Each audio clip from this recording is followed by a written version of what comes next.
Hello, everyone. A great welcome from me to this online event. My name is Maria Wagner and I'm the head of GamesNet. I'm really happy that you joined our event today. It was great to partnering up with DCMN. So a big thanks to DCMN to organizing this event, and of course a big thanks to all the guests who will join this event and tell us more about their experience during this interesting time. So I wish you a great time, and now hand over to DCMN. Enjoy. All right, thank you, Maria. Welcome, everyone. Thank you for joining our panel today. So my name is Julian. I'm the sales director at DCMN, the co-host with MediaNet to this webinar today. And today we are packed full with a very nice panel, very nice speakers, very nice topic.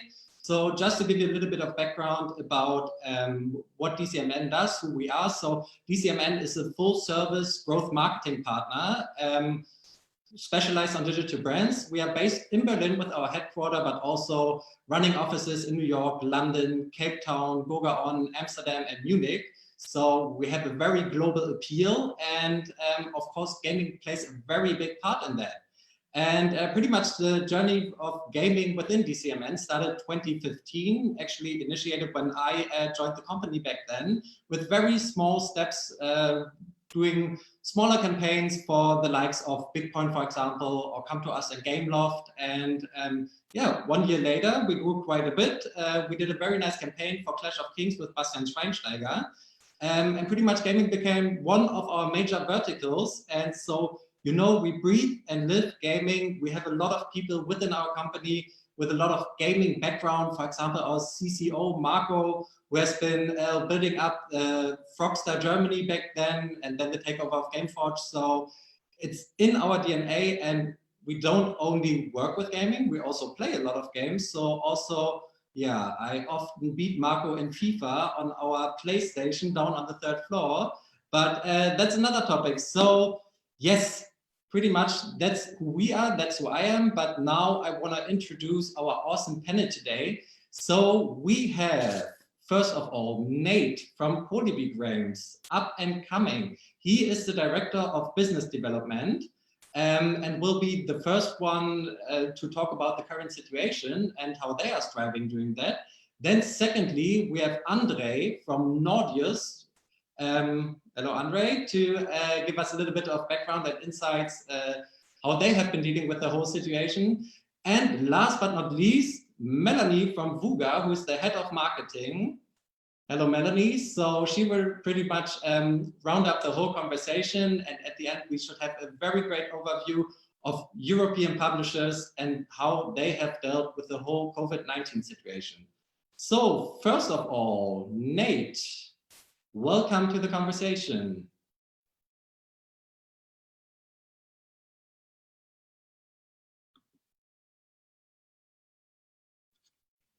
You are still mute.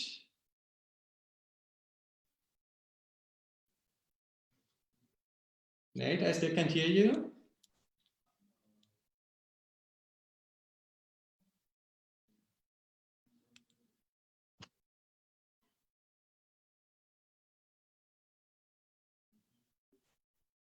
Okay. No, that's better. I can hear you. Okay, I think it was a problem with my my headphones. Yeah. Hiccups belong to the process. So Nate, welcome. Please give us a little bit of the background who you are and who Kolibri Games is and what they do. Sure. So as you mentioned, we're Kolibri Games. We are the developer of a game called Idle Miner Tycoon. This is a mobile game. We're based right here in Berlin. Idle Miner Tycoon is an idle game. So it's a game where basically we benefit players within the game with an in-game economy that's based around not playing, right? So it's a game that you can't lose and it plays while you're not playing. It currently has around 10 million MAU and about 2 million DAU.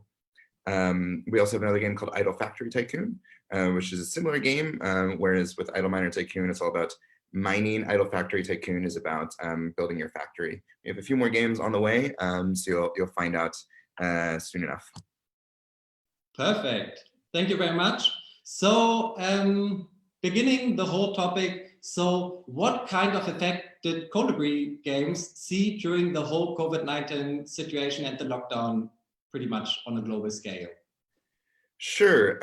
So I think with COVID, we definitely saw some effects somewhat immediately. So starting around March 16th, we saw an effect that was kind of similar to like a long weekend.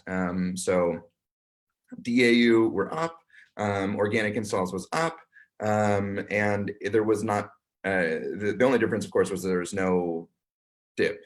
It just was the sort of sustained rate for a while that's just beginning to abate currently. Additionally, we found with a lot of those new players that they weren't spending as much.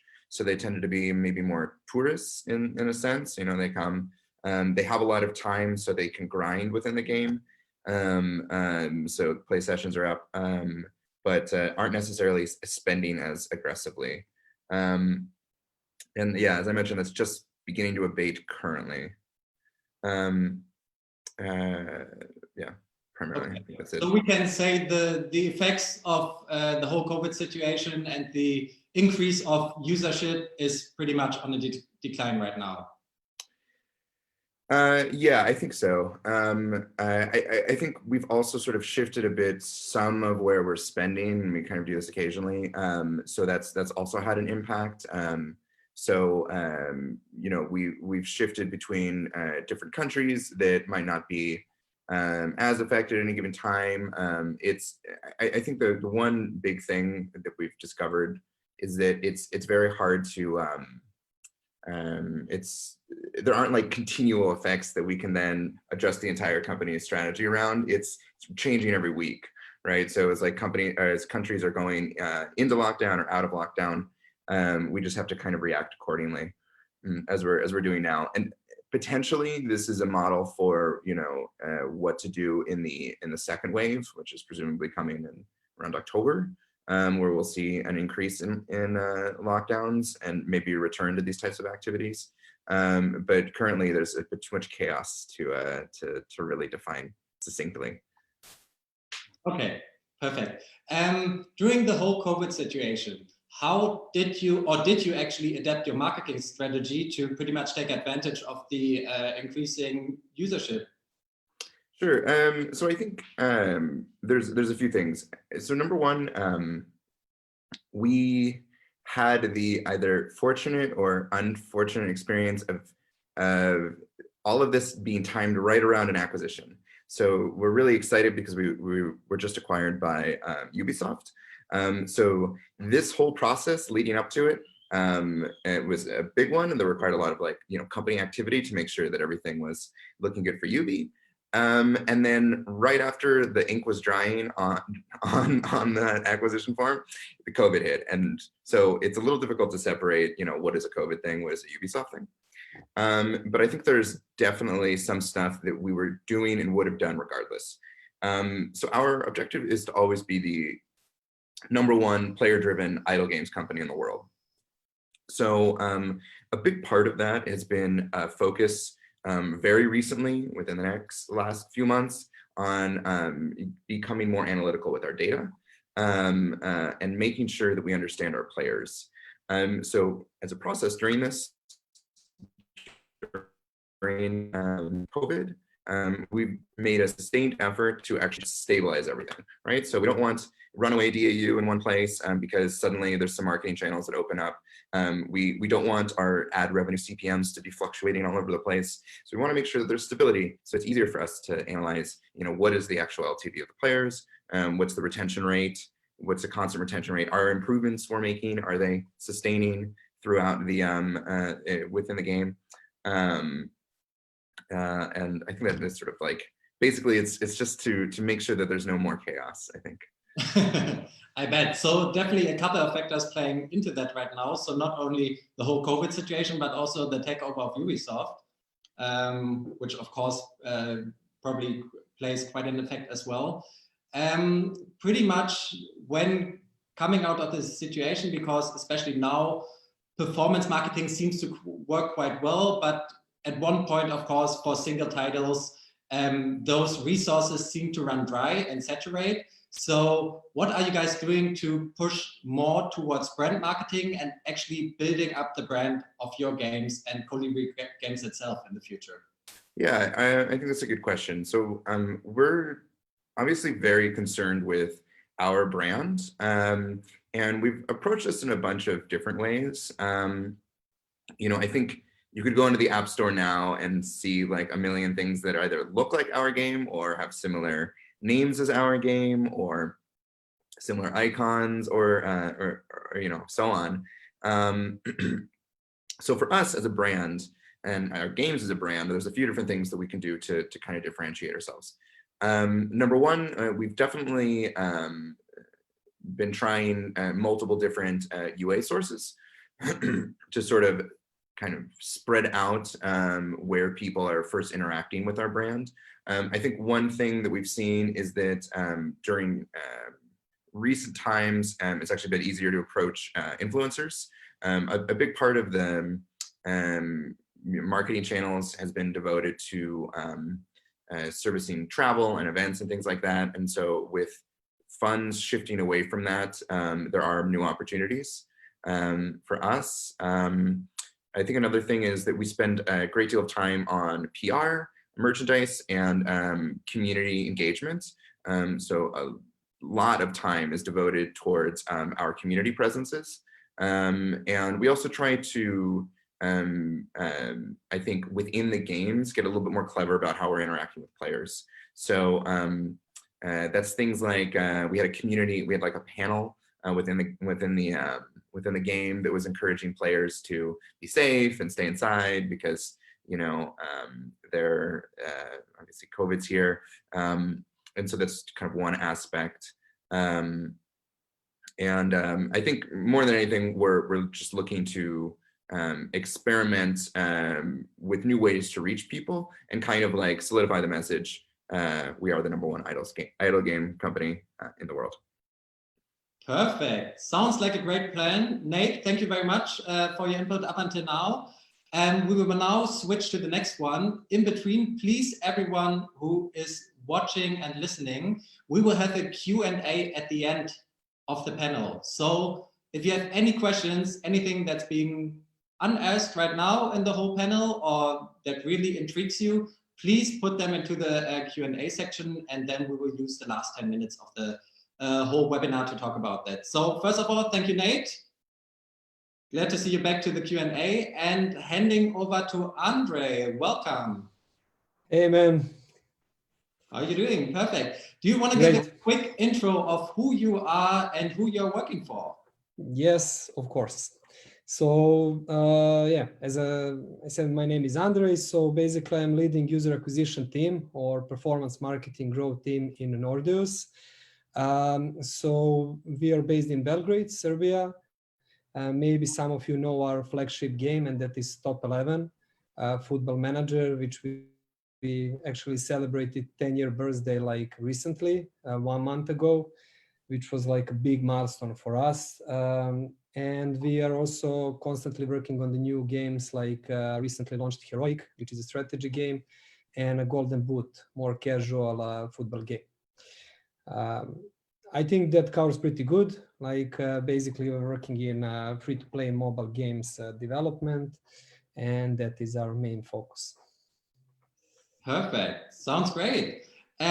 So for you guys, how did the COVID-19 situation impact Top 11? Well, I mean, obviously, like there were some similar trends across the industry, across all games. So I guess some of the stuff will be very similar to what Nate already shared. But definitely there was much higher demand in terms of like install volume. But for us, we didn't see a drop in the quality of users. as Nate shared, like it was pretty like stable quality of users coming to the game. And basically, like I think like all the gaming companies just tried to fill the gap which happened with less entertainment in everybody's life, so less cinema and everything else in these unfortunate times. And mobile games were something that was like a very good like thing for everybody. So yeah, on top of that, basically, like I think that all game marketers or most of them responded with higher budgets, both in terms of performance and brand marketing. Just because, again, it doesn't sound great, but there was like definitely a big opportunity in this period for mobile gaming companies in these times. Okay, so if you say quality kept up and also increasing kept up, how did you take advantage on a marketing basis? So yeah, basically we very quickly, I would say, adapted like to the new situation. So from one side, like on a performance marketing, on user acquisition, we kind of increased like our budgets to like capture the more like inventory or demand which is happening, like especially on digital, like on social networks, on the people just consuming more like internet. And on the other side, like a lot of advertisers dropped from auction. So like a lot of travel agencies and others like made it less competitive, which was always great for performance marketing and gave us really good results, which are still good. There are signs of decline, as Nate shared, but I would say it's, I mean, still good. And I need to say good in terms of performance marketing, because definitely it's not good in some other sense. And on the other side, we did a lot about brand marketing. Like we are extremely focused on that, like since the very beginnings on Top 11, and all we did like with that game to develop a strong brand since start, so we can basically celebrate this 10-year birthday like in a strong position. So we had some partnerships with UNICEF. We had like basically like campaigns like sharing is caring, like about like raising social distancing awareness and washing hands, and giving more content to players to play in our games because they have more time. So just to think about all of this stuff, and basically just focused more than usual on a brand side of the marketing things in this period. Perfect. What's very interesting for Nordeus, like you just mentioned, you had your 10-year anniversary. So how were you able to pretty much stick out and still sustain the retention and the LTV of your players during all those years with competition coming from the outside? And did you get any competition? That's a great question, and it's connected to what was I saying before. So I think user acquisition is one of the core things in mobile games and performance marketing. But what helps you with what you asked me is brand, actually.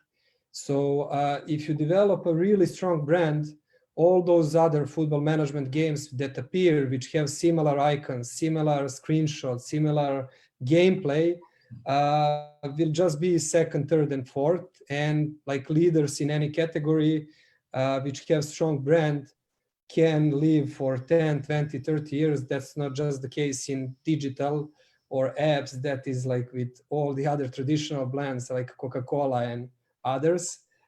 So I think we nailed that pretty good, especially the beginnings, and continue doing that. And that is helping us a lot to still have really good results and all the things you mentioned on a very high levels still, and even growing.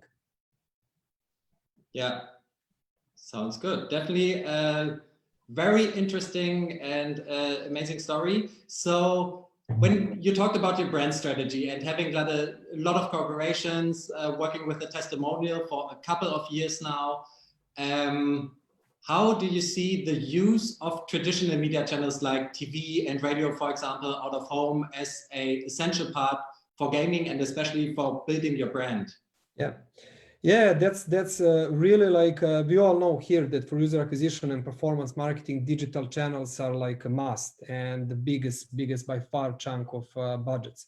But for brand marketing, it's a bit different story. Like for that part, like all the campaigns, so you maybe know that we have Jose Mourinho, for example, as our brand ambassador for I think 6 or more years now, and that collaboration is great. And we had a lot of interesting campaigns with him, like a great experience for me also, doing some pranks and stuff like that, just like to have top 11 as top of the mind. And in all of those campaigns, we basically used more traditional media like TV. Of course, we did use digital, but like TV was a session part of it, because of its reach, awareness, mass media basically, and just different experience that people see ad on television compared to digital. Like you can just send it in a different way. So yeah, in few times we did it in many different key markets, and we had really good results. And what was also good is that even though that was not the main purpose, we saw impact on digital metrics. So like ongoing user acquisition campaigns also like had really good improvement in metrics in those periods. Yeah, sounds very interesting, because pretty much most of the marketing activities are done on a CPI basis. So yeah, pretty much using mass media and trying to translate that on to that vertical is quite a big challenge. How do you think that will affect your plans post-corona, which will probably take a while, but how can you sustain pretty much the activities that you have done so far in the future, and when people are back to a normal life? Yeah, I mean, it's not easy to answer on that question. There are still like many unknowns. Like I hope there will be not a second wave like Nate shared. On a personal side. On a business side, probably it's good, as he said, but on a personal side, I would say that. But what we are doing, we are basically trying to be very flexible and reacting fast. Like we are not a big team, we are not a big company, we're not a corporation. So like we have 200 people, and I think we can be very flexible, and that's our advantage, like to really fast react and to adapt both our brand marketing and performance marketing activities, and even product development. So that is a good thing, and I think we will continue doing that to leverage that and to basically leverage all opportunities which happen, or maybe even some hiccups in that period, which can be like period when everything gets back to normal, which is currently happening, which then causes some prices to rise, less attention on mobile games. But yeah, basically we are trying to adapt very quickly. And then about the long-term strategy, I think all the things we do currently, especially on a brand side, will have an impact long-term. So we really need to be careful there and do smart things. Definitely. Perfect. Andrej, thank you very much for your input. So glad to see you in a couple of minutes for the Q&As. And now handing over to Melanie. Melanie, welcome. Hi. Yeah, sorry, I had to turn off the camera earlier to close the window. I hope I won't suffocate because there's not much air in my head right now. So true. I have the same feeling right here. So why don't you give us a little intro about yourself and Wooga? Sure. First of all, thanks for having me. So I'm Melanie Zimmermann. I'm the head of marketing at Wooga, where I lead a great team of marketing professionals from a variety of subdisciplines. I joined Wooga 3 years ago, being really interested in the casual mobile game space, because as you already mentioned, before I joined Wooga, I worked for Riot Games and Disney Interactive, and League of Legends and Club Penguin are also free to play, but it's a really different market right around those games. So what I really wanted to explore, and what is still my mission for marketing, is bringing certain ways of how we do marketing in AAA to the casual mobile game space where it's possible. And in Wooga's case, also with a very different target audience that is females 35 plus, basically. And a little bit context about Wooga. I mean, most Berliners know Wooga. Wooga is a mobile games developer from and in Berlin that was founded in 2009. So we just hit a 10-year mark last year. It's great. And we make story-driven casual games for mobile, with our top titles being June's Journey and Pearl's Peril, that are both hidden object games. And already before Corona times, we were in a pretty good market position, with particularly June's Journey thriving internationally, and adventure in the adventure games category, and Pearl's Peril still going after 7 years, what is also great for a casual game, right? Mobile game. Yeah. Definitely. Perfect. Thank you very much. So also to you, what was Wooga's development during the COVID-19 situation? So first of all, I generally think we can say the games industry has been extremely fortunate during these uncertain times of the coronavirus. And like other game developers and publishers, we saw our DAU, playtime, and revenue go up significantly at Wooga. And we were also able to grasp some unexpected scaling opportunities, particularly for UA and TV, like the other speakers already mentioned as well. This was based on other industries like travel, canceling their ad placements, and it was combined with people spending more time on their screens. So that led to lower CPMs and CPIs, obviously. And so far, we have been seeing really good results, acquiring quality players from what we can see, but we obviously still have to see how the long-term quality of this new player cohort is, right? Because you never know. I mean, we are still in the middle of it, so yeah, it will be quite interesting how that will progress in the future. So one question from my side, which I think is quite interesting, especially for Wooga, who has such a long history, and especially in the casual space. So how did Wooga manage to establish itself as a key player for the casual titles, especially coming in with a lot of competition from overseas, but also from Europe and Germany itself? So how did you succeed?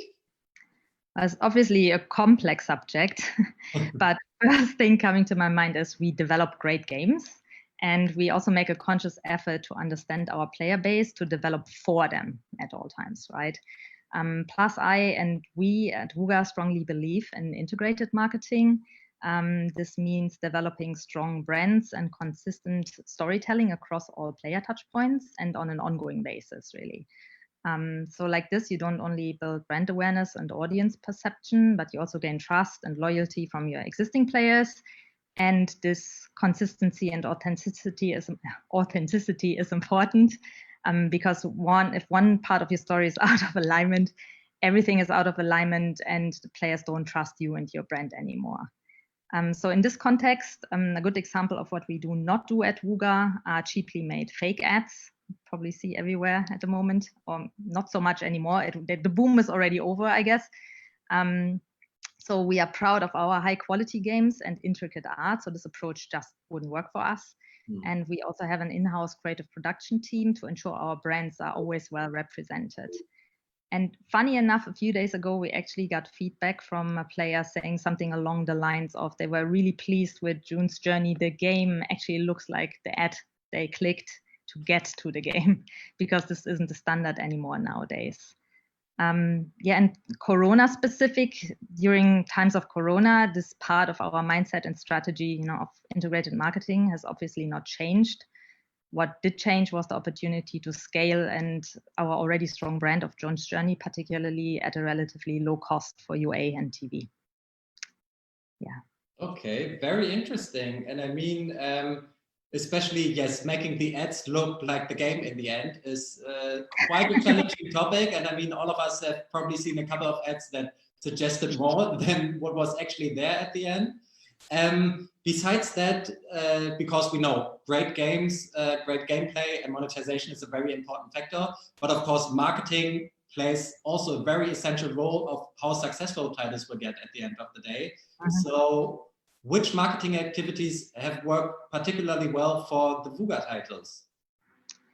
So thinking about the recent developments, of course, scaling UA and TV had a noticeable impact at the top of the funnel for us. And with these two combined, we ran a successful campaign with great results in paid and organic. And so what we've been doing right now during Corona times were things, Corona times sounds terrible. It's also things like we had a collaboration with the World Health Organization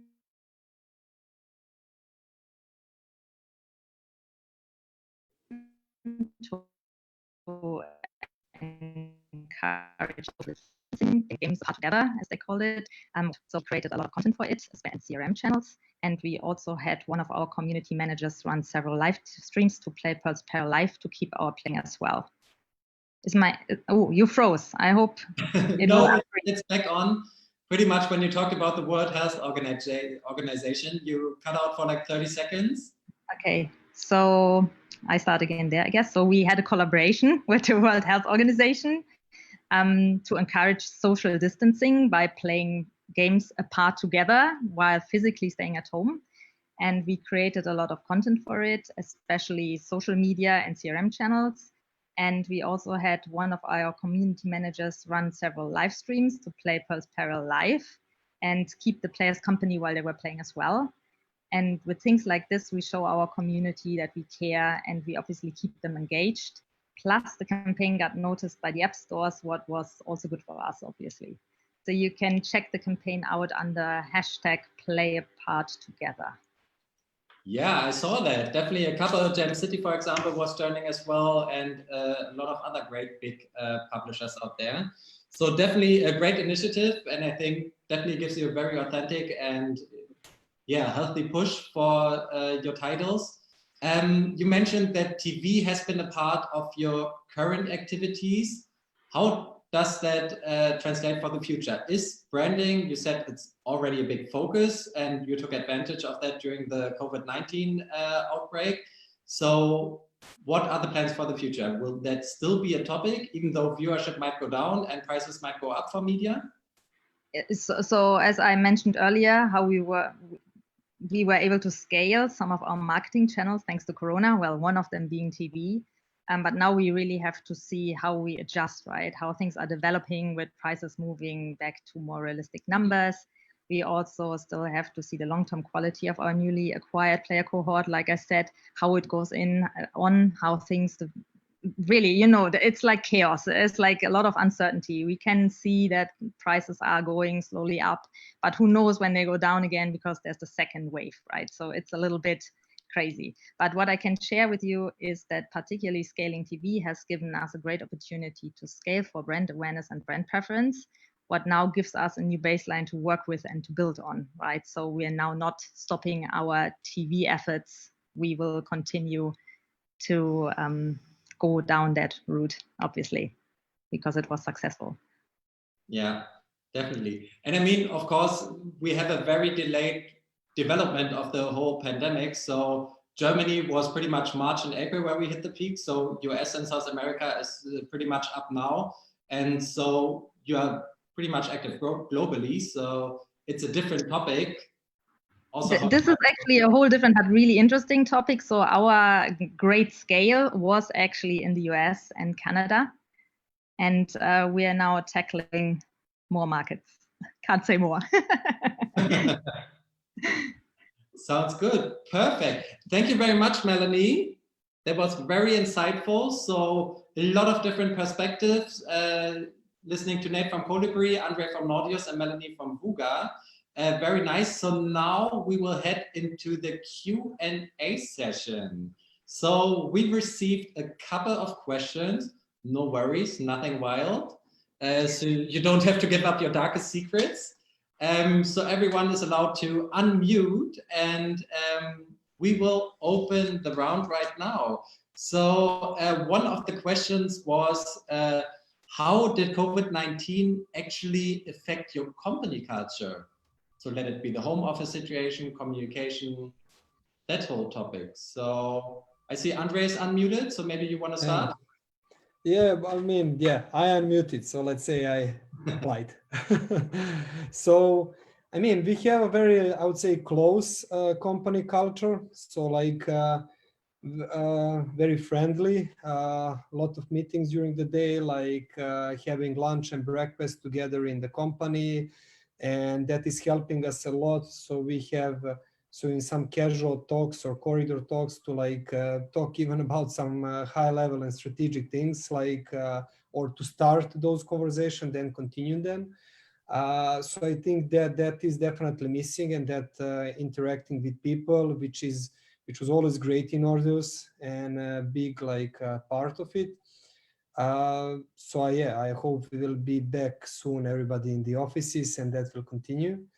But in the meantime, I think for everybody like in this industry, it was easy transition to working from home, just because we are in digital, like we are used to all of these tools and calls, and a business model was not compromised. So we kind of adapted very good, and of course kept the culture, which we will just revive once again when we go back, all of us, to the office and celebrate that.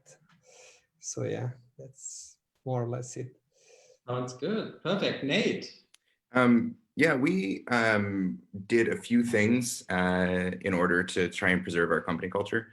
So we already had maybe a bit of a amusing company culture, in that basically our office, or from the get-go, was kind of structured around having everybody in the same room, but speaking very, like, not speaking at all. So we had like a huge room of maybe like 60, 70 people. Everyone's in there, but we don't talk to each other except on text, unless we're having a meeting and it's easier to do something faster verbally. So in that way, it's having people work from home actually isn't that different. But we wanted to make sure that people felt like they could work from home. So we actually we gave all employees a grant so that they could buy things for their homes that would make it easier. So for instance, desks or chairs or things like this, as well as, ergonomic setups. And beyond that, once people kind of got settled and it was a little less crazy, I think it's not too different. People are more on time to meetings than they were before. Meetings are also faster. Because I think if something's like, people don't feel compelled to like say something just because they walk downstairs to like sit in a room. So maybe we're a bit more efficient than we used to be, which is cool. And I don't think the quality of work has suffered too much either, which is great. Nice, great to hear that. Melanie, how has been the situation at Wooga? Great. I mean, we miss each other, but really we are really set up for digital working.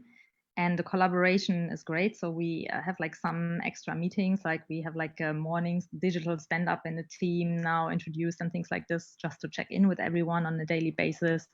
But it's really good. It's surprisingly good. I'm a little bit suspicious about it when things go so well.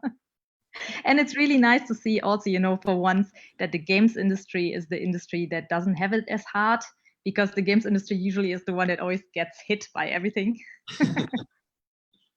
Yeah, but of course, people need something to do now. And yeah, I can confirm from our side, it's integrating people from all over the world. Like pretty much all of our colleagues that are based in other offices are now integrated more than ever. So it doesn't matter if my colleague sits in Berlin or London or New York, which makes it quite nice. But of course, we're looking forward to getting back to normal and being able to having after work beers in person. So yeah, but great. You guys have different ways, but apparently quite successful ways of incorporating that. Let us go to the next question. And yeah, Melanie, since you're already on, let's continue with you. Did you learn something out of the current situation of the COVID situation, if either we get a second wave or a new pandemic hits, how you would react after that? Or if you want to skip, no problem. No, I mean, no, I hope not. I just think, so being even more ready. So for us, it all came together pretty nicely because we were already doing TV activations, right? And we were already planning to scale, but we were planning to scale in a time of the year where it was just cheaper CPM wise. And what happened for us was basically CPMs went down, so we could just do things sooner rather than later. and we can now build on this and be even more successful with our ongoing TV efforts. So it was really lucky and really great for us. So I would just say still be even more prepared, right? Like have even more things ready to build more assets, or like, for example, for TV, more ads you can actually run to test more and get more results. And don't always be too cautious in your mindset. Of course, be cautious, especially if you're a small games developer, but also have in mind, what happens in case we can suddenly spend a lot and scale, right? And then brand is really important again, but I won't start with this, otherwise we will overrun our chat today. Perfect, thank you. Andrej. Yeah, I mean, definitely for marketing always, or any other team, I guess, more time is better. So like, and more time for planning. So this was definitely done in a record low time for planning. So we would probably like better plan and adapt to this situation if we had more time, or we knew this was going to happen like few months ago. But I think that we did a great job based on the circumstances. So like on all sides. And again, it's really good because we are flexible, like, and I think most mobile game companies, and we can adapt very fast compared to some traditional ones or corporations. But yeah, more time for planning would be perfect. Perfect, thank you. Nate, how would you react to a second wave? I think the one benefit from like home office logistics is that now we know what the plan is. It's a bit easier to hit the ground running. I think from more of like a game development or marketing side, so we've recently, and I can't say too much, but we have recently started a few new projects that we're really excited about. And the benefit of these is that they work extremely well with kind of independent sort of groups.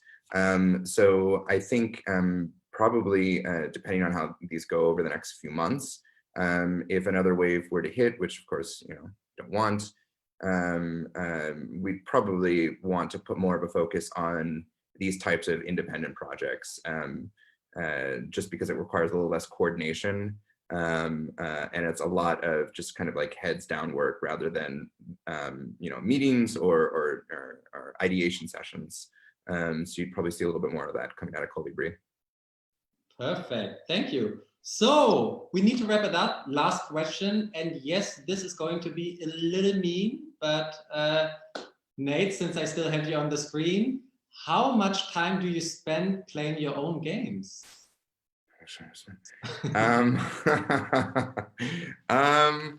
I spend, I guess, maybe an hour a week playing my own games.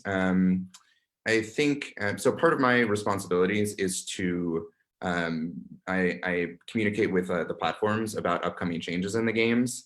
So I have to have a marginal grasp of how they actually work. But I think actually the harder bit is trying to find enough time to play either competitor games or other interesting games on the market, right? Like everyone wants to talk about what Supercell is doing, but like honestly, I have not had time to play a Supercell game in a very long time, which can be a bit frustrating. And the cool thing is we're adding, currently we've added like a ton of new content, so there's a lot to do. And I have yet to be given a budget to just spend on in-app purchases, so I have to grind everything. So yeah, I have a lot of work on playing them. If that answers your question. Perfect, thank you. Andrej, after 10 years, how often do you play your game? Well, maybe this sounds surprising, but like I'm probably one of the first players of Top 11. So for me, it was like a big pleasure and honor to start working in this company, like after a few years. And then like, yeah, basically I'm like a multi-year player of Top 11 and a very hardcore player, even spending on it. So for that game, like, yeah, football management was something that I played as a kid, so still playing a lot. For other games, it's, as Nate said, like it's around 1 hour per week, just so you need to know about the game and all the development inside and to experience it. But top 11 is because of personal pleasure.